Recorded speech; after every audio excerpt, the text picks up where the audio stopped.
I love you দেব। বাড়িতে আমার বউ আছে রূপা। তাতে কি হয়েছে, আমারও তো বাড়িতে স্বামী আছে। আমার বউ জীবনে কোনো ছেলের দিকে মুখ তুলেই তাকায় না, আর আমি তাকে ঠকাবো রূপা? ঠিক করো, পেলেকেও ছাড়ে না।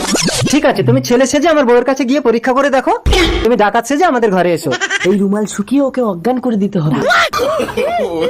ও দেখো দেখো, ছেলেটাকে কি সুন্দর দেখতে। স্বামী থাকতে অন্য পুরুষের মুখ দেখা পাপ।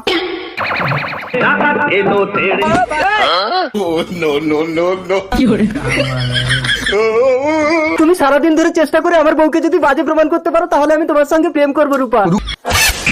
আমি কোথায়? হ্যাঁ? তার মানে দেবের বাড়িতে আসল টাকাতে ঢুকে গেছে। আরে রূপা, তুমি এখানে, তাহলে আমার বউয়ের কাছে কোন টাকা ঢুকেছে? আসল কাজ তো হয়ে গেছে, এবার তাহলে আমার সাথে প্রেম করো দেব। কি করে বউ? ওঠো বউ। একদম ছবে না আমাকে, তুমি আমাকে বিপদে ফেলে পালিয়েছো।